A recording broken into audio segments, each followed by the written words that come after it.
Olá, está no ar pela sua TVC, TV Corrida Manhã, mais um programa Rodrigo Beto na Opinião.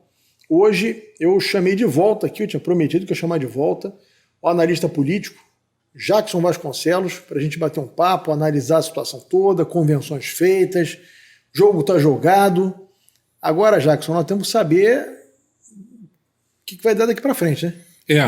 Você vê, cara, primeiro é muito bom estar aqui, né? Então, bom porque eu venho aqui, eu aprendo, eu vejo, me obriga a pensar muito, né, na eleição.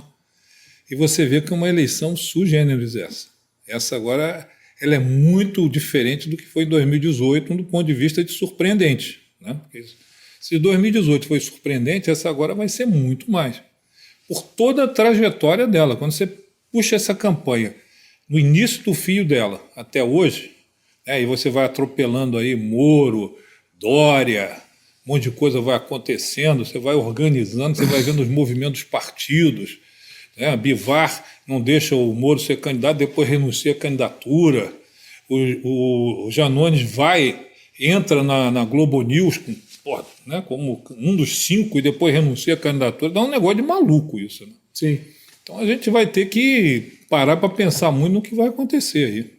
O grande erro dessa história toda, primeiro eu fico recordando ano passado que eu vi algumas análises, primeiro de alguns ditos analistas, né, que esse pessoal põe na televisão, a Globo tá cheio de professor de Deus ali, né? E até algumas reuniões que eu tive petit comitê com o pessoal de pesquisa, coisa e tal. E eu lembro que a turma levava muita fé nessa coisa da vacina, né? Não Dória, porque a vacina, porque ele trouxe a vacina, porque falou da vacina. Gente, ano que vem a vacina vai desaparecer, ninguém vai tratar de vacina ano que vem. Ano que vem o pessoal vai tratar de economia. O cara vai estar desempregado, o cara vai estar com dinheiro, sem dinheiro no bolso, o cara vai estar preocupado em saber quem é que vai botar comida na geladeira dele. Já vai estar todo mundo vacinado, quem tiver que ter uma vacina já tomou. Isso é já a página virada, esquece, isso não vai ser tema da eleição. Não, porque a vacina, aí tá... O Dória, coitado, queimou na largada. Ele abraçou a vacina, levantou uma questão que é muito ruim, que é a questão contra o presidente da República. O que acontece? Você sempre fala isso, né? Diz assim, isso é uma frase que eu tenho como sua já.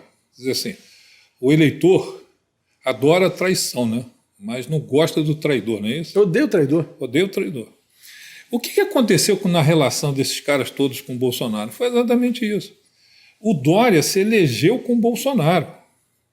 Veio ao Rio para fazer campanha para o Bolsonaro, na televisão. Bolsonaro que não quis fazer na época. Todo mundo conhece essa história. Tá certo? O Dória era o cara do Bolsonaro em São Paulo.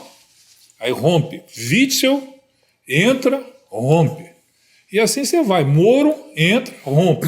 E eles foram ficando pelo caminho. Sim. Porque existe no subconsciente das pessoas, eu tenho ouvido falar nisso, sempre me lembro da tua frase, né, que eu sempre ouço as pessoas dizerem isso. Pô, esse cara é um traidor, esse cara é um traidor. Né? Quer dizer, esses caras todos que se aproximaram do Bolsonaro e saíram com essa pecha. Sim. Né? E saíram dissolvendo. Por isso que essa eleição é surpreendente. O Dória foi isso. O Dória se levantou, achou, fiz a vacina, lembra? Aqueles caminhões enormes e tal, e todo mundo dizendo já ganhou a eleição. Tal. Então, todo dia fazia uma coletiva, e não sei o quê, anunciava, fazia não sei o que lá, enfim. Cadê? O pai da vacina, tal, e briga, e confusão. E hoje está todo mundo vacinado. Hoje você toma vacina, Covid, você vai ali, toma, vai embora para casa, quarta dose, quinta dose, tem nego tomando dose de todo lado. Né? E agora você percebe uma coisa na imprensa, Rodrigo, que me chama a atenção. A Folha de São Paulo, principalmente, eles começam a publicar o número de mortos pela Covid. Né? Aí hoje morre um cara, aí eles somam todo o passado e trazem. Nitidamente querendo trazer de volta aquela comoção que houve naquele momento, que desapareceu. Era. Lembra da CPI do Covid? Cadê? Espetáculo dantesco daquilo. E quem hoje faz campanha contra a CPI do Covid é a Simone Tebet. Eu assisti a entrevista dela, ela dizendo como é que as mulheres foram tratadas naquela CPI. Entendeu? Quer dizer, naquele momento todo mundo achava que o mundo tinha terminado para o Bolsonaro. Né? E hoje está aí a eleição. Mas, Jackson, só quem não sabe ler número que pode dizer uma coisa dessa. Porque, infelizmente, nós estamos, como eu disse aqui anteriormente, nós estamos cheios de professores de Deus. Muito. Né? A política, que vão para a televisão e falam com uma certeza, com uma convicção, como diria meu finado amigo Conde, com uma convicção que a ignorância concede e a sabedoria restringe. Né? Eles falam não sei o que, papapá, e no fundo você não está entendendo nada do que está acontecendo. Um cara, depois de ter sido metralhado como o Bolsonaro foi durante esse período da Covid, ter uma CPI que era transmitida o dia inteiro por todas as TVs, todo mundo falando mal dele o dia inteiro. O cara ainda tem 23%, 24% na pesquisa. Esse cara é um cara extremamente competitivo. É óbvio que a hora que o ambiente melhorar um pouco, esse cara vai crescer. É óbvio. Né? Só não enxerga quem não quer. Até porque do outro lado não ficou ninguém, né? Do lado dele, né? Do outro lado contra ele, não ficou ninguém. Hoje tem ele e Lula. E qualquer crescimento de Simone, qualquer crescimento do Ciro, come Lula, come Bolsonaro. Porque do lado dele ficou todo mundo. Sim. Então, hoje fica muito claro o processo de que uma eleição polarizada assim, vai até o final assim. Nitidamente estão tentando decidir essa eleição no primeiro turno, estão querendo convencer o eleitor que é a decisão no primeiro turno. Essas pesquisas são uma vergonha. Depois eu queria falar com você um pouquinho sobre pesquisa. A gente não fugir muito do tema, mas acho que esse tema merece depois um pedaço da nossa bate-papo aqui só para falar de pesquisa, porque é uma vergonha o que está acontecendo. Total, cara. Total. E aí você vê uma avalanche de pesquisa, tá todo mundo fazendo pesquisa, cara. Todo mundo. Todo dia surge um instituto qualquer fazendo pesquisa.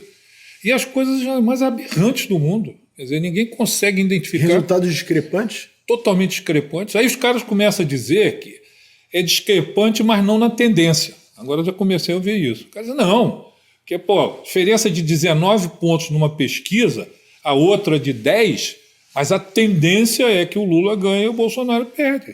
Tá certo? E claramente, para mim, Rodrigo, essa eleição é o seguinte: segundo turno vai ser duríssimo para o Lula. Duríssimo para o Lula. O Lula já percebeu isso. E eles agora começaram a jogar com a possibilidade de ganhar no primeiro turno. Que é impossível você ter uma eleição presidencial decidida no primeiro turno na situação que a gente está vivendo. Não tem nada que justifique isso. Né? Quando for tete a tete ele e Lula, como é que vai ser isso? Né? E você sente que o pessoal, principalmente o pessoal da Globo, eles estão muito angustiados com esse processo. Eu tenho assistido as entrevistas que eles fizeram com os candidatos. Cara, coisa inédita, entrevista de 3 horas.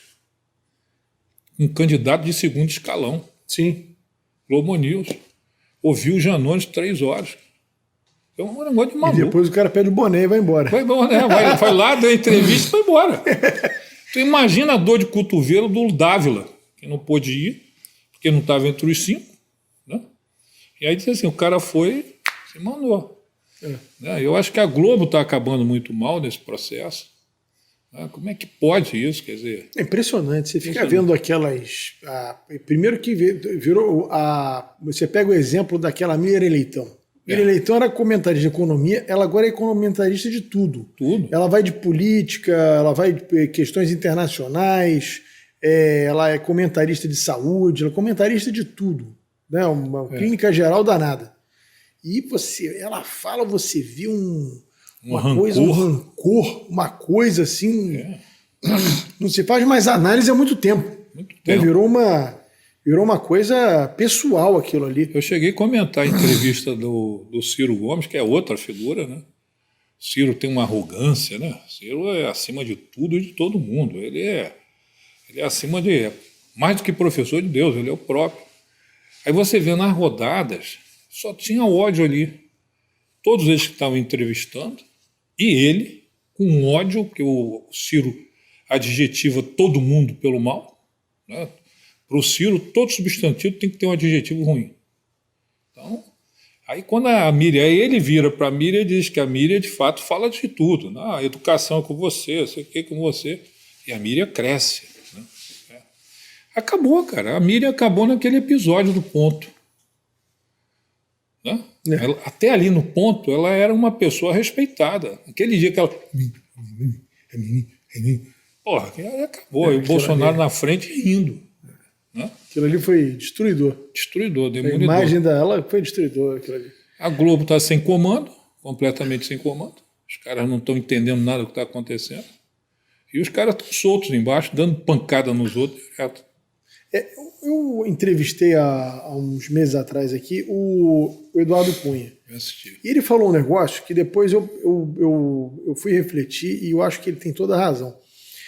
O grande engano, eu acho que de grande parte da imprensa e de vários atores políticos, foi justamente essa questão da terceira via. Ele falou um negócio que é verdade. A eleição no Brasil, desde 89, está polarizada. Sempre foi. Se você pensar, em 89 era o Collor contra o Lula. O Lula esquerda, teve o Brizola ali, coisa e tal, acabou ficando polarizado com o Lula. Depois veio o Lula e o Brizola, na verdade, vendo que ocupava o campo da esquerda. Os dois no mesmo sempre lugar. havia polarização do Collor, mais à direita, e o Lula, mais à esquerda. Depois, em 94, foi Fernando Henrique contra Lula. O PSDB chegou um pouquinho, pegou o PFL, botou ali embaixo, foi um pouquinho para a direita, então era PSDB contra PT. 98, PSDB contra PT. Não é? 2002, PSDB contra PT. Aí o Lula ganha. Aí o PSDB... Aí quando chegou em 2018, o Bolsonaro, com um discurso muito mais claro para a população e mais assertivo sobre o posicionamento, dá uma cotovelada no PSDB e ocupa esse espaço de antítese ao PT. Ou seja, as eleições sempre foram polarizadas. Então, um grande equívoco foi essa história de terceira via. Não existe terceira via. Ou teria que ter um terceiro candidato que ocuparia ou o lugar do Lula, à esquerda, ou ocuparia o lugar do Bolsonaro, à direita. Não, eles insistiram em dizer, não sou nenhum nem outro, terceira via. Não tem, né? O eleitor não entende o que é essa água de salsicha. Não tem, cara. Não consegue compreender. Eu venho dizendo isso há um tempão, desde o início, né? Os caras falavam terceira via, não tem, cara. Você quer ser candidato, quer disputar a eleição, tem que ocupar o espaço de um dos dois. Isso é sempre assim. Isso vem, e tem razão, Eduardo Cunha, vem desde lá de trás. Sempre foi assim.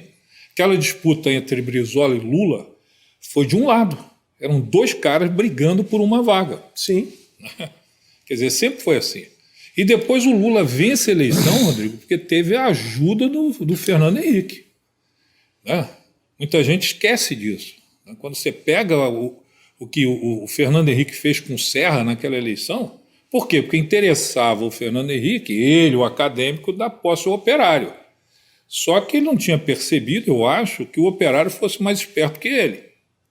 E ele achou que o Lula ia meter o pé pelas mãos, claro, e ele ia virar um herói nacional, o cara que fez o Plano Real, salvou o Brasil, aí veio o Lula e destruiu tudo. Só que o Lula, malandro, pegou um time mais conservador e botou, toca economia aí, e eu vou fazer aqui meu discurso social, coisa e tal, mas economia vocês vão tocando aí da forma conservadora, não vamos deixar o trem sair do trilho. Até porque o Lula não é esquerda, cara. O Lula não é esquerda, não é direita, ele não é centro, ele é ele. O Lula é ele. Sim. Sempre foi. O Lula disputa a eleição desde a primeira eleição. Só não disputou quando estava preso. Mas aí mandou um cara lá. Disse, eu não posso ir, vai você. Tá certo? Me representa lá. Me representa lá. Mas ele, Lula, não tem. O Lula é um cara que é líder sindical, que entrou na política, e hoje, se você disser assim, pode ir para a direita, ele pode, sem dificuldade nenhuma. Uma coisa que ninguém está percebendo, ou poucos percebem, é que essa união Lula e Alckmin chama-se Bolsonaro. E você fez a imagem correta aí. Bolsonaro chegou, deu uma cotovelada, tirou da direita todo mundo, e aí foi todo mundo para um lado só. Quer dizer, você hoje está com todo mundo de um lado, natural que o Alckmin tivesse com Lula, Fernando Henrique com Lula, todo mundo com Lula. Porque o lado de cá, que era dele, está ocupado. O cara chegou e deu uma espanada nessa turma. Né? Quer dizer, então esse quadro está muito claro para mim. Não tinha terceira via, nunca teve. E todo mundo que entrou nessa de terceira via queimou na cadeira. Queimou na cadeira. Porque ou substituía o Bolsonaro ou substituía o Lula. Aí os caras entram criticando os dois lados. Como faz a Simone agora. A Simone dá pancada aqui, dá pancada lá. Dá pancada aqui, dá pancada lá. Não vai a lugar nenhum. Não vai chegar a lugar nenhum, porque o grande erro dessa turma é achar o seguinte, tem um grau aí de 20%, 30% da população que não quer nem Lula nem o Bolsonaro. Só que o cara não quer o Lula, não quer o Bolsonaro, não quer a Simone Tebet, não quer o Ciro Gomes. Ele não quer ninguém. É o cara que não vai votar nulo, vai votar branco. É o cara que não quer ninguém. Ninguém o representa ali. Então, assim, parte da classe política não conseguiu compreender isso. Né? Esses caras não estão em busca de um terceiro nome. Não. Esses caras não estão em busca de ninguém. Eles simplesmente rejeitam a política. Esse é o problema. Mesmo. E esses que estão com Bolsonaro, porque são contra Lula, eles votam no Bolsonaro porque são contra o do Lula. E o Lula contra o Bolsonaro. Então não tem disputa, não tem espaço. Tá? E quem entendeu isso lá atrás foi quem liberou o Lula. Porque o Lula, ao vir para o jogo, é que criou essa situação, porque senão essa eleição estava resolvida. Entendeu? Interessa ao Bolsonaro o Lula, interessa o Lula ao Bolsonaro. Sim, um se alimenta do outro, né? Se alimenta do outro. E aí vieram um monte de entendidos. Cara, eu assisti a convenção, cheguei a comentar a convenção do Podemos, né? Esse partido que hoje está no Rio de Janeiro envolvido em umas porcaria aí. O Podemos empodera o Moro, né? E aí eu disse assim, cara, aí o cara puseram a bandeira nacional ali, disse assim, vou assumir o verde e amarelo, é meu. Quando ele começou o discurso, assim, morreu, porque não tem sentido. Ele começou a bater e não sabia para onde ia, aquela coisa assim arrogante, entendeu? Não, e ele não defendeu nem o legado dele. Nada. Ele quando o Supremo aniquila a Lava Jato, e algumas coisas eu acho que o Supremo tem razão, outras nem tanto, mas o fato é que era o legado dele. Ele se projetou como o cara da Lava Jato, o juiz que prendeu, acabou com a corrupção, enfrentou todo mundo, fez e aconteceu.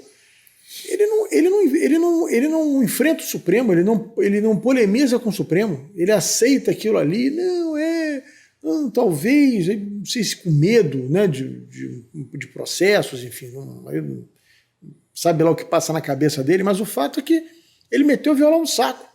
Acabaram com o legado dele, ele meteu o violão no saco. Faltou ali brio, porque ele não se sentiu indignado.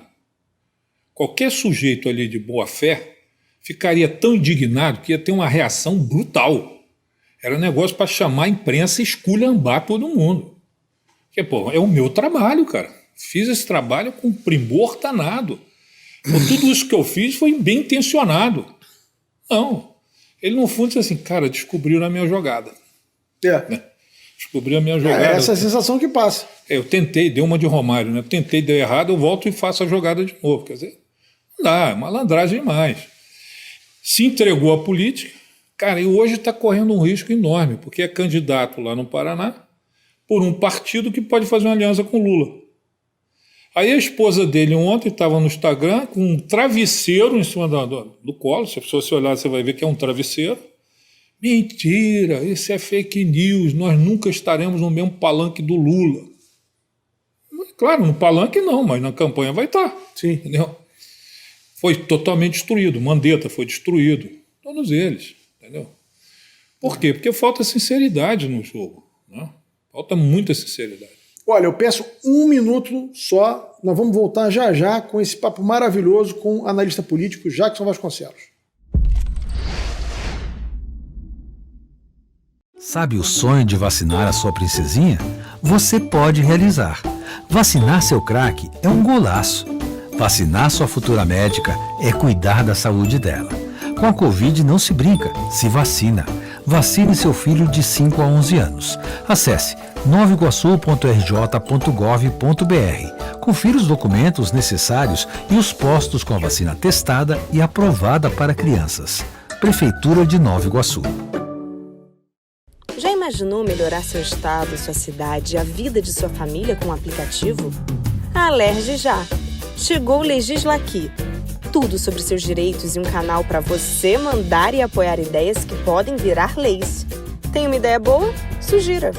Quer saber se é legal? Consulte. Tem dúvidas ou sugestões? Converse. Curtiu? Baixe o app. Legisla Aqui. É a Alerj mais perto de você. Estamos de volta com o programa Rodrigo Beto Opinião, hoje com o analista político Jackson Vasconcelos. Eu acho, assim, eu tenho uma avaliação que o advento das redes sociais, elas obrigaram os políticos a terem posições muito nítidas. E aí o que você chama de extremismo, né, muita gente chama, a política está muito extremada. Eu não acho que a política esteja extremada, eu acho que a política exigiu que os políticos tivessem posições muito claras. O cara, para o mal ou para o bem, o cara olha para o Lula, ele sabe exatamente quem é o Lula. O que o Lula, forma do Lula governar, o que ele pensa, o que ele não pensa, para o bem ou para o mal. O Bolsonaro é a mesma coisa. As posições dele são muito claras. Para o bem ou para o mal. Então, assim, o político que não entender que ele tem que ter muita clareza de opinião, muita firmeza de opinião, ele desaparece, ele vira paisagem. Porque antigamente, não muito antigamente, vamos pegar aí 12 anos atrás, pegar a eleição de 2010, basicamente as pessoas se informavam pela televisão, pelo rádio, pelo jornal. Eventualmente, você tinha lá, já tinha o Twitter, você tinha já o Facebook, mas era uma coisa muito assim elitista ainda, algumas pessoas utilizavam, uma grande parte não. Hoje, todo mundo tem um telefone e tem um Facebook, tem um WhatsApp, tem Instagram, tem TikTok, tem, enfim, tem um mundo de informação que essas pessoas recebem o dia inteiro. Então, se você vai falar algo que é comum, se você não tem posições muito firmes, você vai desaparecer nessa paisagem, você vai virar mais uma árvore na floresta. Acabou o político em cima do muro. Não tem mais muro. Acabou Sim. O político em cima do muro. Aquele político tradicional, que é a imprensa, né? Como você só tinha imprensa, você dizia um negócio assim, você ficava sempre naquela posição, né? Agradava um, agradava outro e tal, a minha posição é essa. Cara, me lembra muito. Sou de centro, não sei o que, eu sou contra os extremismos. Eu até usei um exemplo uma vez ali com relação ao aborto. Aquilo me chamou muita atenção. Primeira eleição de presidente da República, 1989. E aí o Maluf pergunta ao Covas sobre o aborto. Você é a favor ou contra o aborto? O Covas responde da seguinte forma: sou contra o aborto. Já dei minha opinião, agora eu vou dizer o que deve ser feito. Falou do plebiscito. Maluf ficou vendido. Você vem anos depois, Marina Silva. Assim, a senhora é a favor ou contra o aborto? Eu quero o plebiscito. Não disse que é a favor nem contra. Dissolveu. Por quê? Porque o eleitor quer posição firme. Sim. Você é contra ou é a favor, irmão? Não enche minha paciência. Quero saber se você é contra ou eu não quero explicação. Não quero explicação, entendeu? Quer dizer, a eleição está sendo levada muito para esse lado. Né? Então os caras que ficam em cima do muro, os candidatos proporcionais estão sentindo isso na rua. Ele chega, conversa, papeia e tal, os caras, você é Bolsonaro ou é Lula? Não, eu acho que você tem que decidir por você mesmo. O cara vai embora, não vou decidir por mim mesmo, não. Eu sou Bolsonaro, eu sou Lula. Exatamente. E se você disser para o cara que é Lula, o cara sendo Bolsonaro, ele até aceita a história. Se você sou Lula, ele discute com você, quebra o pau, aceita. Mas você dizer, não, não sei o que e tal. Aí tem nego que está no União Brasil, que agora perdeu a escada, né? Porque os candidatos proporcionais do União Brasil estavam muito confortáveis. Não, meu candidato é o Bivar. Agora lançaram a senadora lá do Mato Grosso, né? A senadora. E aí vai ficando essa brincadeira.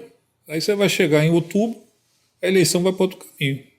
E aí depois, o interessante é você ouvir depois os analistas. Eu estou escutando esse material todo, né? Eu estou escrevendo sobre a eleição desse ano. Cara, é impressionante, impressionante. Como é que essa coisa tomou uma dimensão. Você pega o jornal O Globo, os colunistas todos, do primeiro ao último, só falam de Bolsonaro. E querem que você esqueça o Bolsonaro. Como é que eu esqueço? Eles dão um protagonismo enorme. E começou uma vitimização também, cara.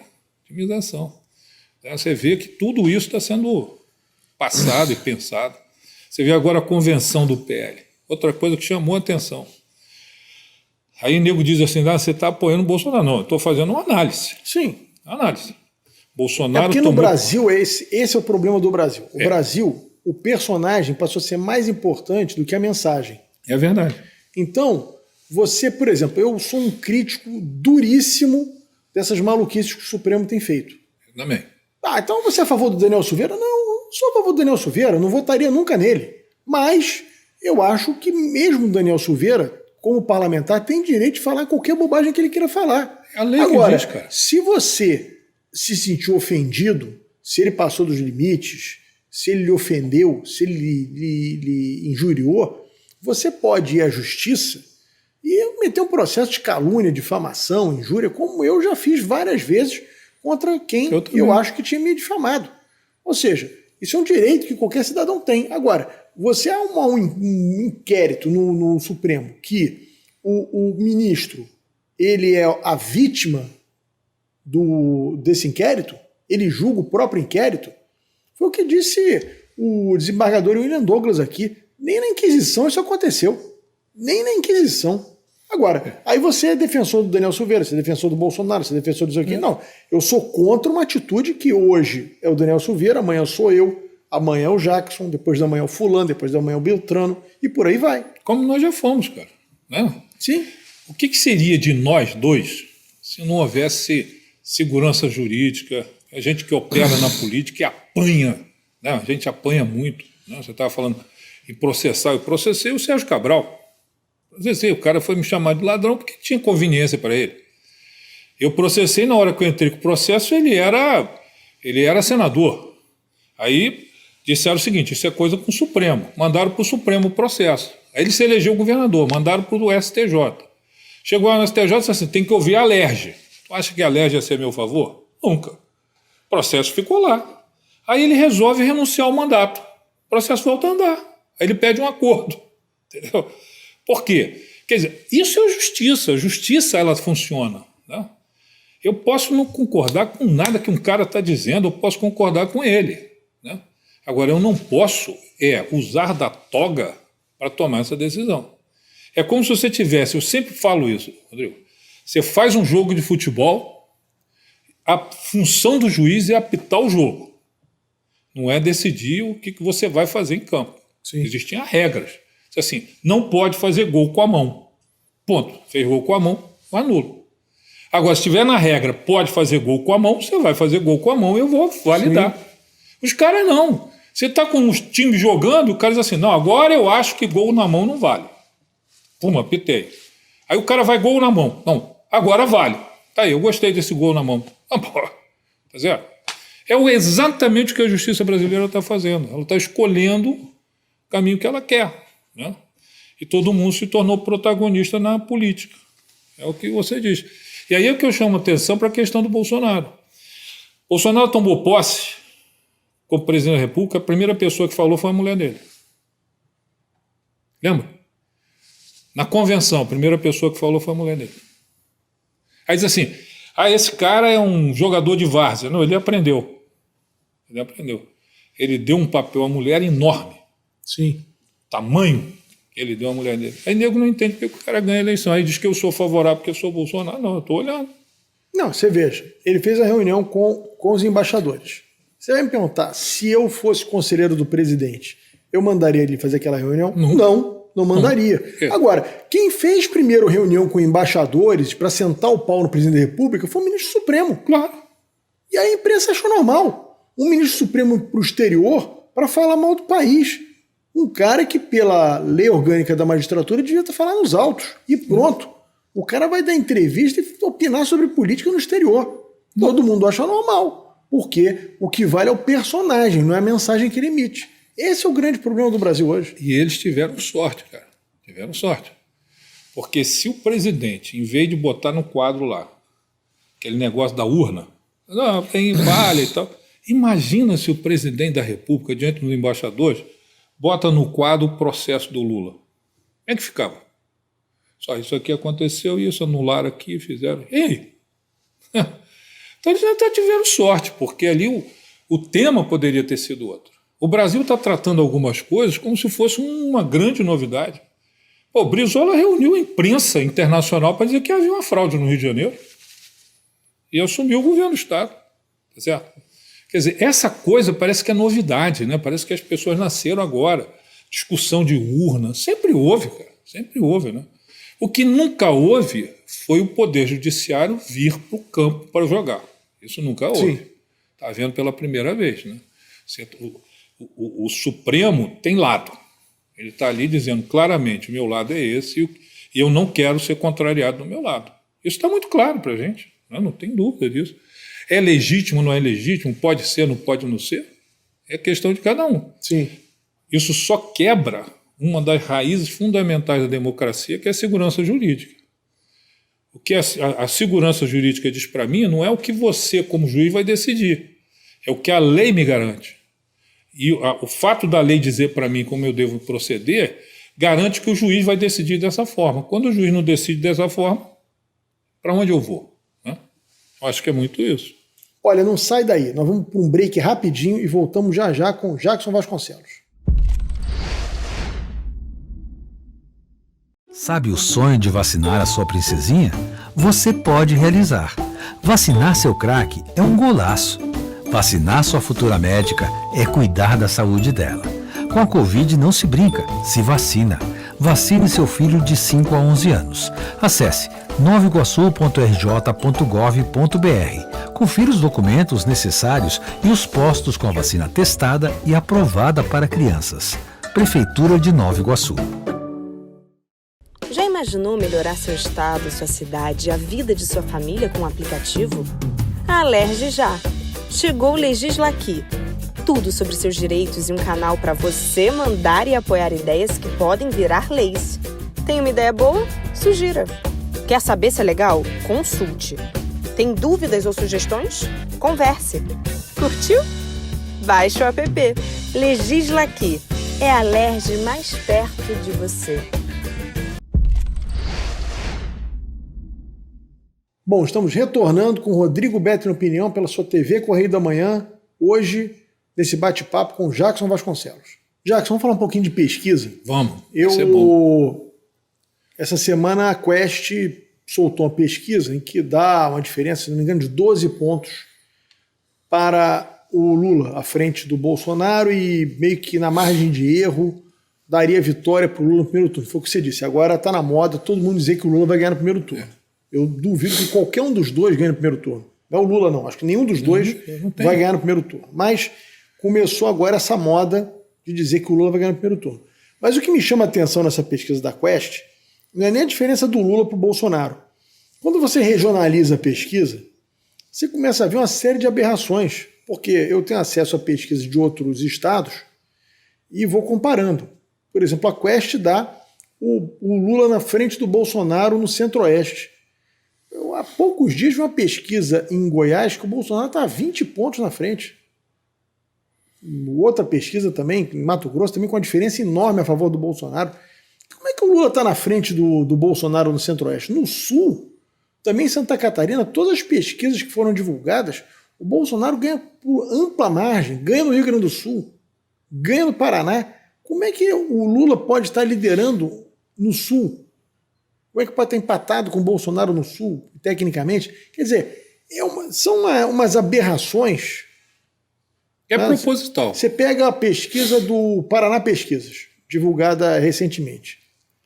Lá, o Bolsonaro, se não me engano, está 4 pontos na frente do Lula em São Paulo. Isso. O Datafolha dá o Lula 12 pontos na frente do Bolsonaro. Ou 10 pontos, sei lá, uma diferença assim. Meu Deus do céu, quer dizer, virou um samba do crioulo doido esse negócio, né? E aí, pior, quando o tribunal, né, e a lei decidiram o registro de pesquisa, era para evitar isso. Então você tem alguns parâmetros, só que o cara que recebe aí virou um cartório. Aquilo que era para ser sério virou um cartório. Ou seja, qual era a intenção de registrar a pesquisa para divulgar? Eu vou olhar aqui todos os parâmetros que levam a pesquisa a sério. Amostragem, questionário, eu vou olhar o momento em que foi feito, como é que foi feito. Então, eu, que sou o juiz do jogo, olhei essa papelada toda. Hoje não, o cara joga aquilo na mão do TSE e carimba, vai embora. A pesquisa, a campanha do Crivella em 2020, aliás, Datafolha até me recuso a falar, porque para mim é um vexame. Aqui no Rio eles erraram tudo. A campanha do ex-prefeito Crivella em 2020 entrou com 4 ações na justiça contra o Datafolha e contra o Ibope. porque eles usavam como cota, né, quer dizer, como para amostragem da população na pesquisa que eles faziam com 1.000 e poucas entrevistas, eles usavam como cota 37%, como se tivesse na cidade do Rio de Janeiro 37% de pessoas com curso superior completo. Nem em Paris tem tanta gente com curso superior completo. Eles nem perguntam. É brincadeira. O TRE, o site do TRE, ele entende que no Rio de Janeiro nós temos 12% de pessoas com curso superior completo. O Ministério Público dava parecer favorável à ação e a juíza não julgava. E os caras continuavam divulgando essas pesquisas fraudulentas. Tanto era fraudulenta que eles davam o Crivella empatado com a Marta Rocha na época. Quando abriu a urna, o Crivella teve 7 pontos na frente da Marta Rocha. E esses estudos são isso, cara. Os caras estão, volto a dizer, estão sendo jogador no campo, né? A Quest, por exemplo, é nítido que a Quest produz as pesquisas de acordo com os seus clientes. Para mim está muito claro. E aí criou-se também uma outra coisa. Você começa a dizer assim, pesquisa, Lula na frente, Bolsonaro atrás. Lula na frente, Bolsonaro atrás. Como isso não tem mais novidade, quer dizer, você vai ficar publicando isso, aí os caras inventam, olha, eu tenho uma novidade, hein? Lula ganha no primeiro turno. Aí publica de novo. Aí Lula ganha no primeiro turno, Lula ganha no primeiro turno. Quando chegar lá na frente, a gente já viu isso quantas vezes, cara, os caras vão começar a acertar os números. Eles vão começar a alinhar para não ficar muito feio, né? O problema não é se Bolsonaro vai ganhar ou Lula vai ganhar. Isso é pouco importa. É que não há seriedade na pesquisa, porque ela passa a ser um panfleto, né? E aí você falando do Centro-Oeste, por exemplo, você acha que lá, no Centro-Oeste, pode dar mais Lula com os invasores do que Bolsonaro com os fazendeiros? Pode dar, cara. Tá certo? Não tem como. O berço do agronegócio. Berço do agronegócio. Vai dar Lula. Ou seja, amigo, vem cá, vocês vão ganhar e vão invadir minhas terras. O Lula que disse, com todas as letras, que o MST vai ter assento nas decisões do governo. Aí o cara que é dono de uma propriedade rural, que vive daquele negócio, ele vai querer que o MST diga o que ele vai fazer com a terra dele. Pois é. Então, ali, o cara dizer para mim que o Lula está ganhando ali, dizer que o Lula ganha no Sul, não tem como, cara. Não tem como. Está muito claro isso. Que é intencional. É intencional, né? Aí os caras começam a provocar, dizer, vou fazer essa pesquisa, porque de repente alguém me liga, alguém me procura, né? E fica nisso. A população está se lixando para a pesquisa, que virou tanta confusão. Não, a quantidade de número. Os caras estão ficando tontos. Os caras dizem assim, cara, como é que eu vou entender um negócio desse, né? Todo dia tem uma novidade. Todo dia tem uma novidade. E se você pegar 2 institutos de pesquisa e mandar fazer pesquisa no mesmo momento, vai dar diferente. Sim. Diferente, cara. Porra, os caras não... Outro erro que eles cometem, que eu insisto, e vários institutos não dizem que não usam, porque eu até entendo pelo lado estatístico, porque você estipular uma cota de religião, uma cota de evangélicos, por exemplo... Mas você está certo. É difícil porque não existe um dado preciso. Mas se você não estima uma cota de evangélicos para fazer a pesquisa, dá distorção, porque o voto conservador está ali. Se você subestima o número de evangélicos na sua pesquisa, evidentemente um candidato de viés mais conservador como o Bolsonaro, ele vai dar mais baixo. Claro. Como foi o caso das pesquisas de 2020 que eu citei aqui, eles não tinham cota. Então eu percebia claramente que eles estavam equivocados. Mas você está certo, cara. Você está certo pelo seguinte. Por que existe amostragem? Né? É uma questão estatística. Por quê? Porque eu parto do princípio que pessoas que têm o mesmo perfil, moram no mesmo lugar, vivem da mesma forma, geralmente reagem da mesma maneira diante de algumas circunstâncias. Aí eu consigo fazer uma amostragem. Se você retira os evangélicos desse jogo, você diz assim, não, eu não vou considerar o cara como evangélico. Não, mas as decisões que ele toma diante dessa realidade nacional têm a ver com isso. Porque o fato dele ser evangélico é que decide se ele é a favor ou contra o aborto, que é decisivo numa eleição como essa. Se ele é a favor ou contra a invasão, que é uma decisão como essa.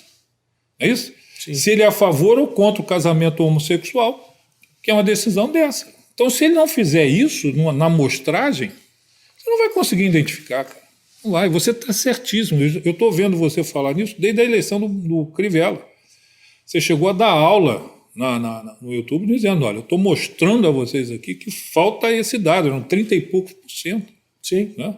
Porque é a amostragem, essas pessoas pensam mais ou menos parecido. Né?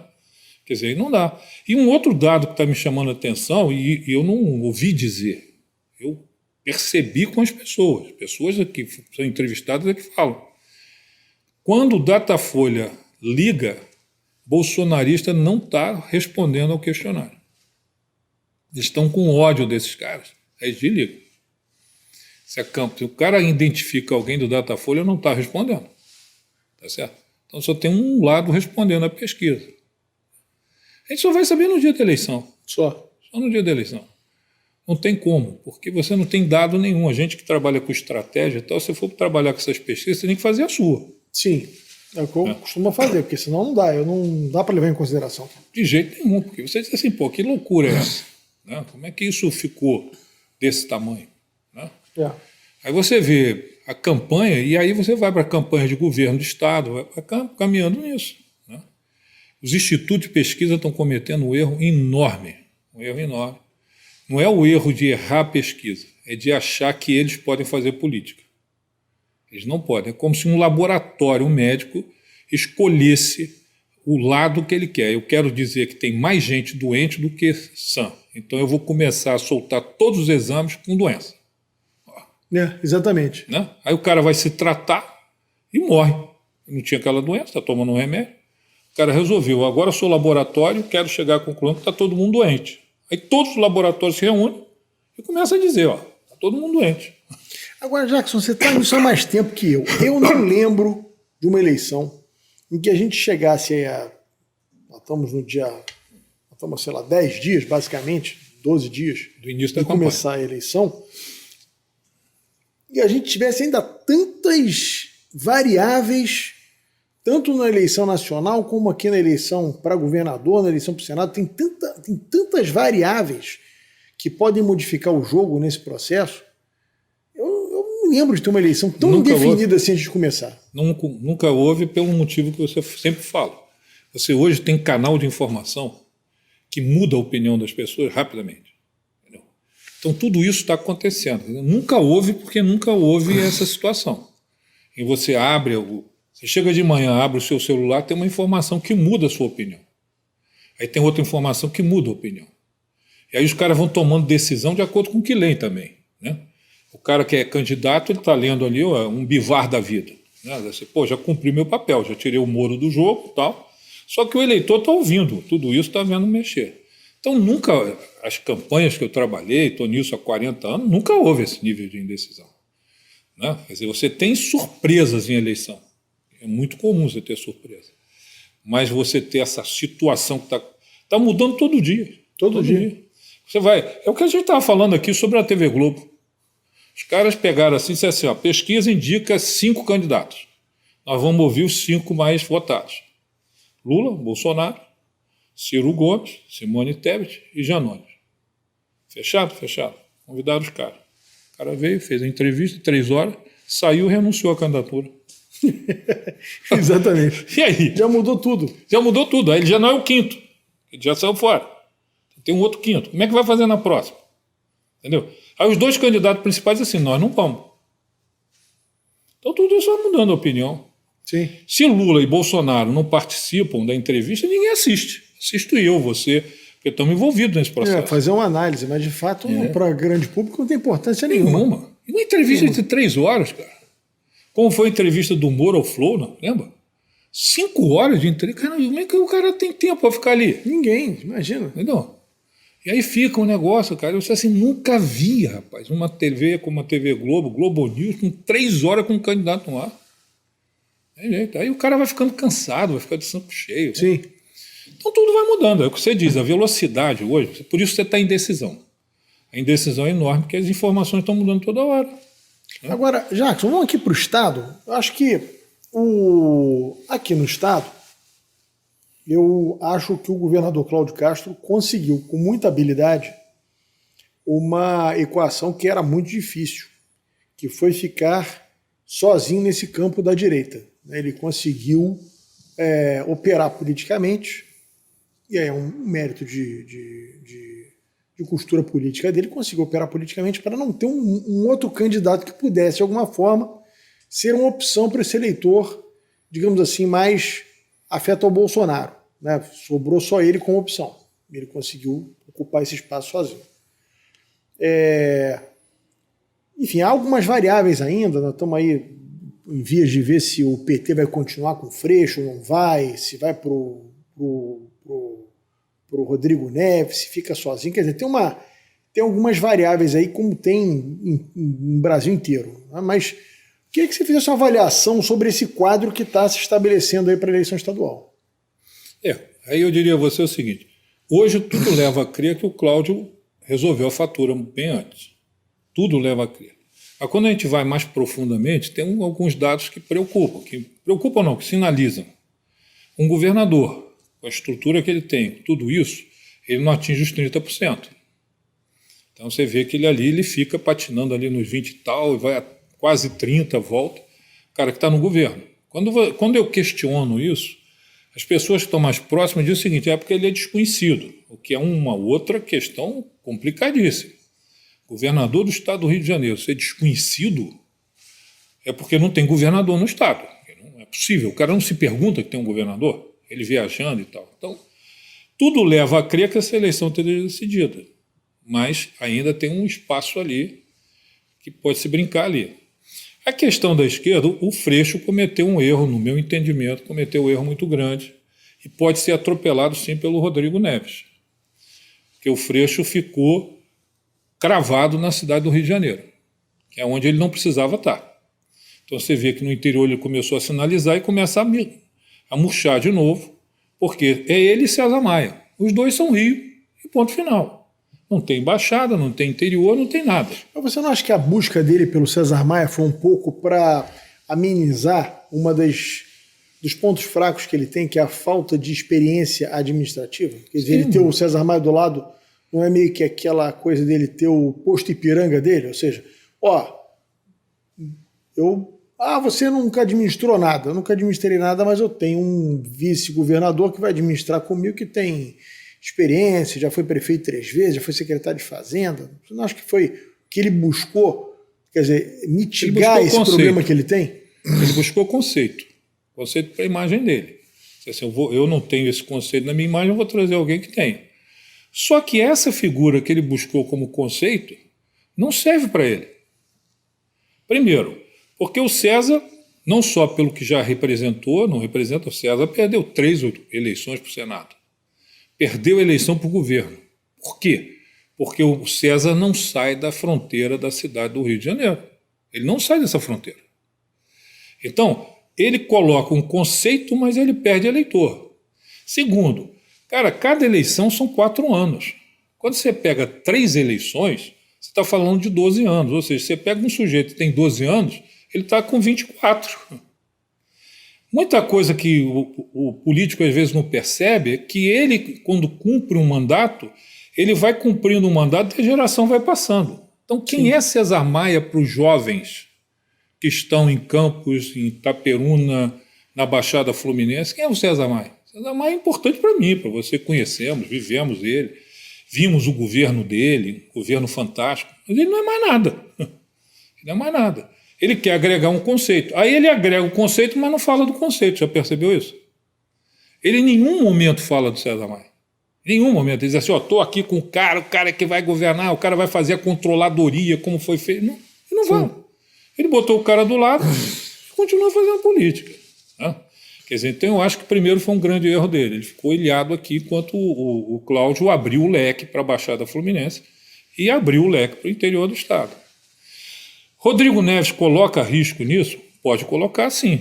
Porque se o Rodrigo Neves fica sozinho no polo, ele tem Niterói, coisa que ele consegue traduzir em gestão, porque ele é o gestor, o cara ganhou. Ele tem esse ativo. Ele ganhou 3 eleições lá. E muito bem avaliado. A última eleição, o cara ganhou no primeiro turno. Sim. Então, eu acho que se o Rodrigo Neves cresce, né, e ali, se o Freixo mingua, Rodrigo vai. Né? mas ainda não coloca em risco um governador que tem uma máquina enorme fazendo política e tal, estruturado para burro, com dinheiro fazendo política, mas pode ser um jogo que mude. Eu também não sei até que ponto é para valer esse apoio do Eduardo Paes ao Rodrigo Neves. Você conhece bem o Eduardo? Não sei se o Eduardo vai entrar para valer na campanha do Rodrigo Neves. Eu acho que ele quis mais uma saída. Queria uma saída honrosa. Queria passar uma vergonha danada com o Felipe Santa Cruz. Eu via pesquisas aí que você, quando botava o apoio do Eduardo no Felipe Santa Cruz, o Felipe caía. Por quê, cara? A questão do Eduardo é uma só, é a bancada federal dele. Só. Então, quando ele começou a olhar, eu cheguei a escrever isso para o Diário do Rio, quando ele começou a olhar, disse assim, cara, com o Felipe eu vou perder 2 vagas. Ele faz um sambarelove, se joga ali no Rodrigo Neves, porque no fundo, para o Eduardo, a melhor eleição é do Cláudio Castro. É a melhor eleição para ele. A fila anda, né? A fila anda. O Cláudio não pode mais ser candidato, não vai criar nenhum problema. O Cláudio compor com o Eduardo é moleza. O que o Eduardo talvez não esteja percebendo é que ele não vai correr da forma que correu agora. Ele não vai estar sozinho nesse páreo. Sim. Derrota do Freixo, leva o Freixo para disputar a eleição. Né? Quer dizer, o PDT vai estar nesse jogo. Então tem uma série de coisas aí que vão acontecer no caminho que vão complicar a vida dele. Mas o jogo dele é o Cláudio. Por isso que ele faz esse movimento. Tá certo?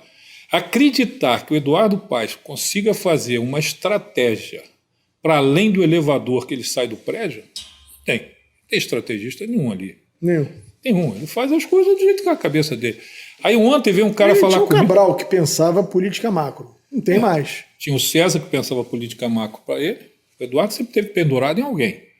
Era o César que pensava por ele, depois foi o Cabral que pensava por ele, e hoje ele tentou botar o Kassab para pensar por ele, mas o Kassab tem mais coisa para fazer na vida do que cuidar do Eduardo Paes no Rio de Janeiro. Sim. Então, ele hoje está sem a cabeça pensante. Aí ontem alguém veio me dizer o seguinte, ele está criando uma nova liderança política no Rio. Por isso que ele pegou os técnicos, que eles chamam de técnico, o cara que não tem mandato. Né? Isso é outra característica da política. Quer dizer, eu nunca tive mandato, então eu sou o técnico da saúde. Eu sou o técnico da saúde. Então, não tem jeito. Ele não está criando liderança nenhuma. O Eduardo está completamente perdido nesse jogo, com foco na eleição do Pedro Paulo, porque ele precisa do Pedro para ser o vice dele, para ele poder disputar a eleição de governador. É isso. Anda falando que quer ser presidente da República. Eu também quero, você também quer. Mas é difícil, né? Porque tem que concorrer a uma eleição. Sim. Né? Outro dia o Rodrigo Maia já deu um pito nele aí, dizendo que ele tem que entender que ele vai ter que botar um vice que seja aliado, mas que não seja uma simbiose dele, né? Não dá para ser o Pedro Paulo. Ele falou até o nome do Caiado para vice, enfim. Eu acho que o Eduardo, isso é mais para frente nós vamos ter que falar um pouquinho sobre isso, mas eu acho que o Eduardo vai ter muito problema em 2024, inclusive o cansaço da população. Tá todo mundo já de saco cheio dele, cara. Saco cheio dele. Ele fez muita coisa errada. Né? Quer dizer, e sinceramente, você sabe que ele só ganhou aquela eleição porque ele preparou aquela eleição em 2016. Ele preparou aquela eleição. Quando ele abandonou o Pedro Paulo, fingindo que apoiava, ele deixou ali o Índio brigando. O Índio achou que ia ser o candidato do Eduardo, então continuou. O Osório achou que ia ser candidato do Eduardo, continuou. E ele segurando o Pedro Paulo, que ele queria perder. Para ele ali o melhor resultado era qualquer um, porque ele ia voltar com o discurso que ele voltou. Só que o tamanho do problema que ele criou para o Crivella é tal que ele reencontrou o problema. Sim. Não tem mágica, ele reencontrou.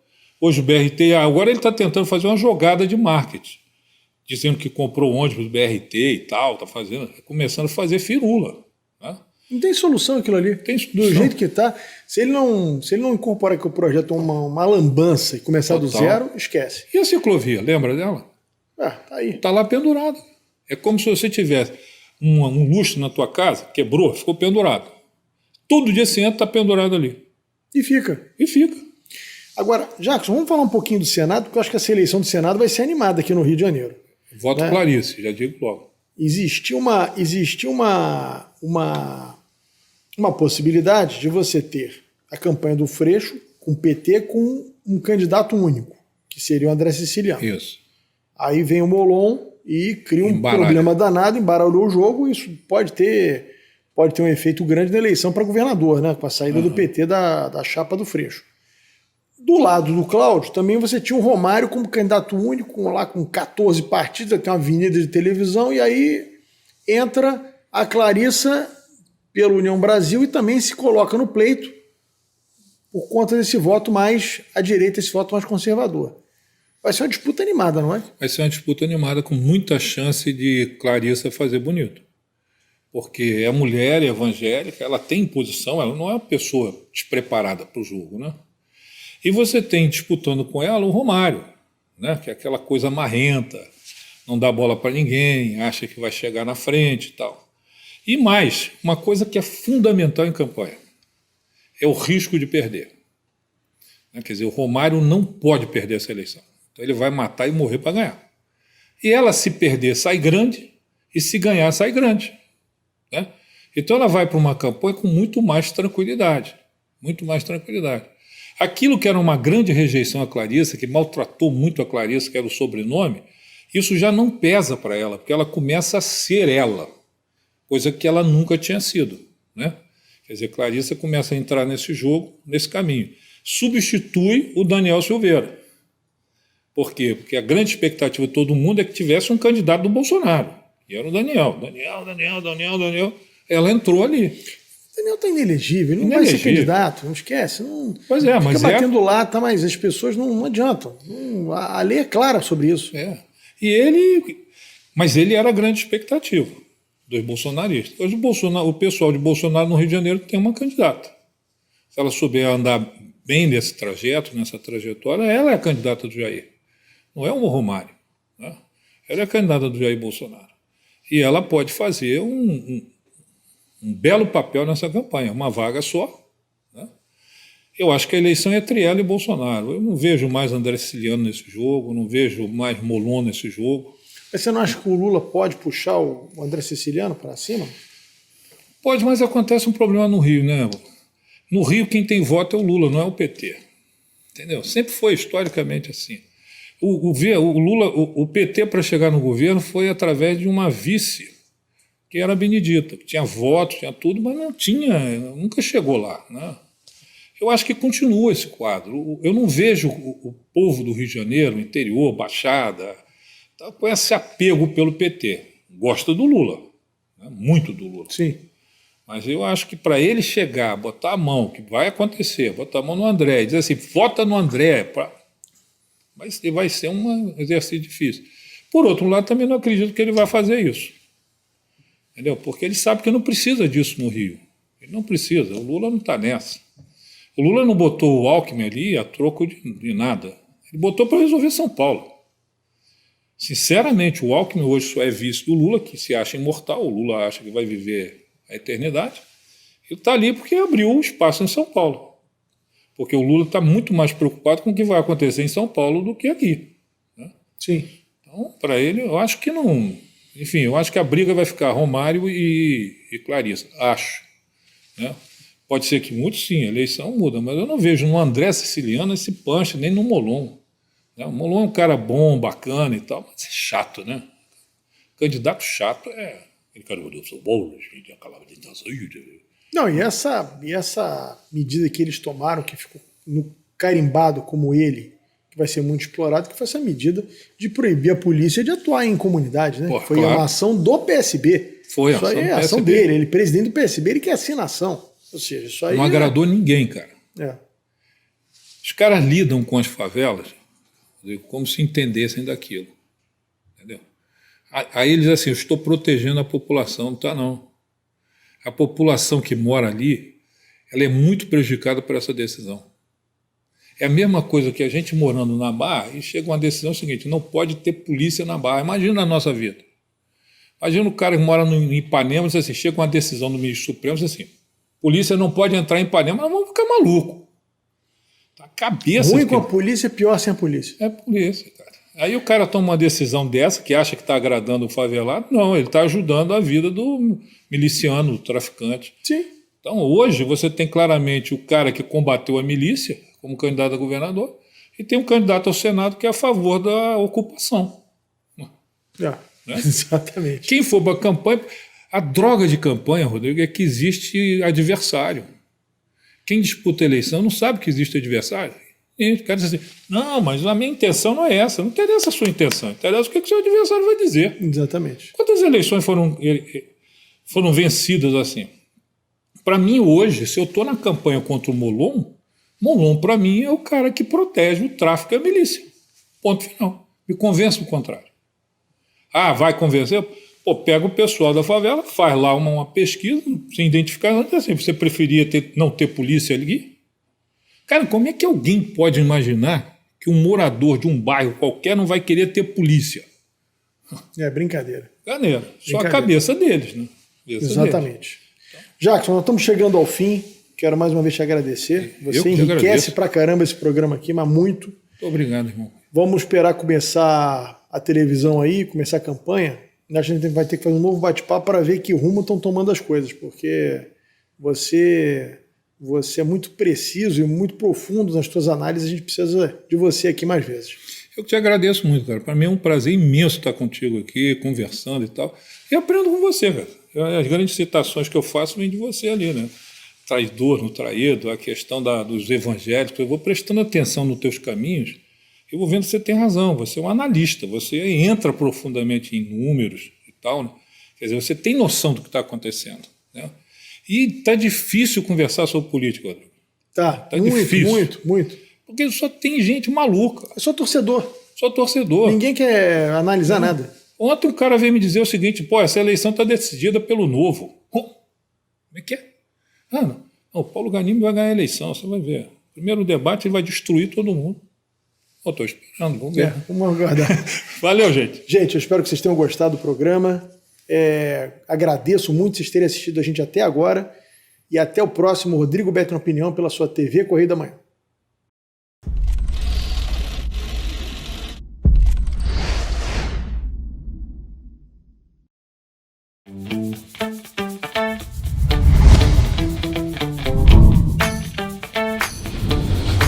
TVC, a TV do Correio da Manhã.